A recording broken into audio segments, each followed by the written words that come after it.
ஈரோடு மாவட்டம் மூலப்பாளையத்தில் தேமுதிக மக்கள் நல கூட்டணி ஒருங்கிணைப்பாளர் வைகோ பரப்புரையில் செய்வதை நேரடி காட்சிகளாக பார்க்கலாம். ஏழை எளிய மக்கள் சர்க்கார் ஆஸ்பத்திரிக்கு போய் வைத்தியம் செய்ய சர்க்கார் ஆஸ்பத்திரிகள் ஒரு நவீனமயமாக்கப்படும். மந்திரிகளோ முதல் மந்திரியோ சர்க்கார் ஆஸ்பத்திரிக்கு தான் போக வேண்டும். என்னுடைய கருத்து. அப்பதான் ஆஸ்பத்திரி ஒழுங்காகும். சர்க்கார் ஆஸ்பத்திரி நம்ம ஏழை மக்கள் தனியார் ஆஸ்பத்திரியில் போய் வீட்டையும் சொத்தையும் விற்று காப்பாற்ற வேண்டிய அவசியம் ஏற்படாது. நாங்கள் ஆட்சிக்கு வருவோம்.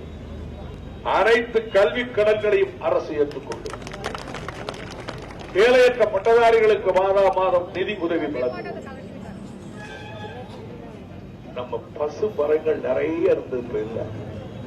இன்டர்வியூக்கு போனோம்னா பள்ளிக்கூடத்தில் சேரணும்னா 3 மரம் அவங்க பறக்கிறது அவங்க பெற்றோர் வச்சிருந்தா 1 மார்க், இல்ல 25 மரம் வச்சிருந்தா 1 மார்க், 50 மரம் வச்சிருந்தா 2 மார்க், 100க்கு மேல வச்சிருந்தா 3 மார்க் இன்டர்வியூல. அதான் தாசில்தார சரி கட்டி ஆரைய சரி கட்டி 500 மரம் வச்சாருன்னு எழுதி வாங்கிடலாமே. அந்த கதையெல்லாம் எங்க ஆட்சியில நடக்காது.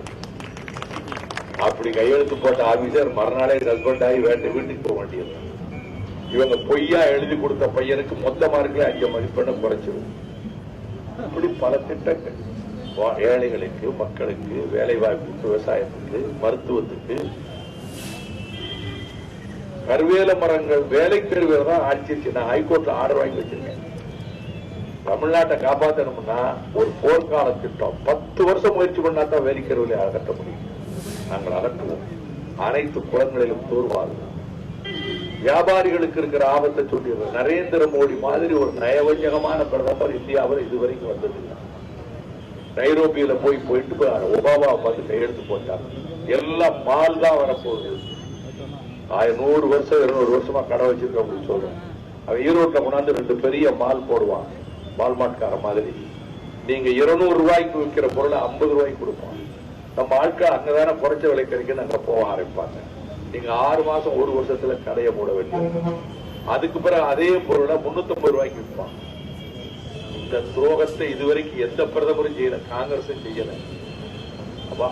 அதானி குடும்பங்கள் மாதிரி கார்பரேட் கம்பெனிகளுக்கு தான் பிரதமர். அவர் மூச்சுக்கு நேரமே சொன்னேன், நீங்கள் ஏழைகளின் பிரதமர், விவசாயிகளின் பிரதமராக வருவீர்கள் என்று சொன்னேன்.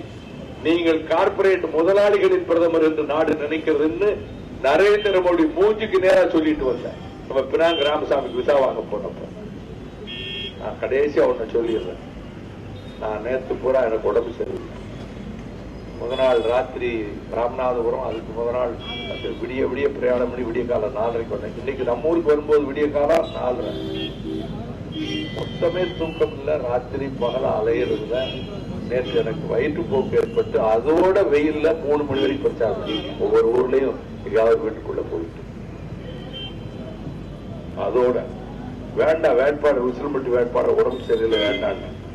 என்னப்பா இதை விட மோசமா வெயில்ல நடபயணத்துல மதுவை எடுத்து நடந்தப்ப எத்தனை நாள் ரோட்டோரத்துல படுத்து கிடந்திருக்கு.